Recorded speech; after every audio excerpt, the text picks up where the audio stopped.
Rolling. Nathan, helmsman for Emirates Team New Zealand, thank you very much for giving us your time. Wonderful day here in Auckland with plenty of breeze and all sorts of different sea state. We had a good session, 50 something miles covered in less than 4 hours. Give us your breakdown of the day. Yeah, it was a good day today. We haven't been out in a lot of breeze for a long time, and so for all of us on board it was good fun, sending it at the high speeds again, and we saw upwards of 20 knots at times and good southwester here, so yeah, it was good fun. We sort of ripped down to the back paddock and did a few laps down the back paddock, and then kept going further and further offshore, just chasing more wind and waves, and yeah, ended up with a long upwind home. Yeah, now we saw across the day with the incoming tide against this southwesterly, there was a bit of wind against tide chop, especially Motorhead Channel. Aucklanders all know that place. We noticed one or two little whoopties where you may have vented or stuffed in, but nothing dramatic considering how confused and chopped up it was at times.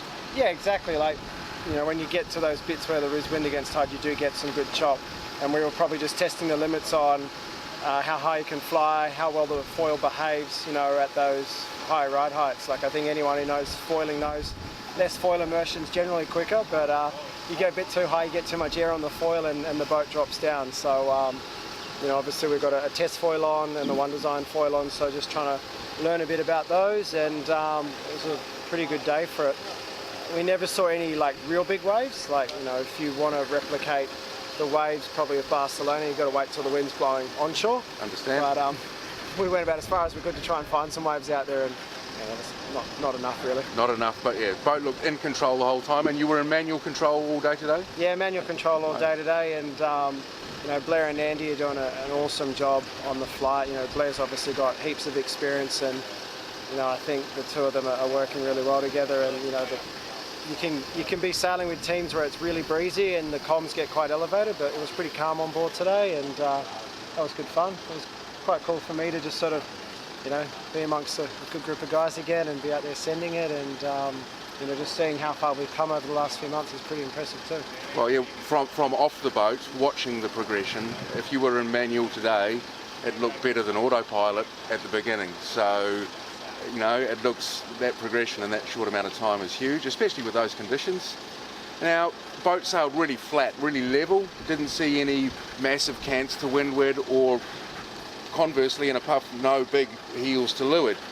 And are you actively playing with arm cants? Is that rapidly going, or is it something that you kind of set and forget? You chase it all around a little bit depending upon what mode you want to sail. Ideally we're trying to sail the boat as flat as we can, and if you get a little bit out of kilter, you can correct that with the cant, the flap, and also the rudder to try and keep everything sort of balanced. Yeah.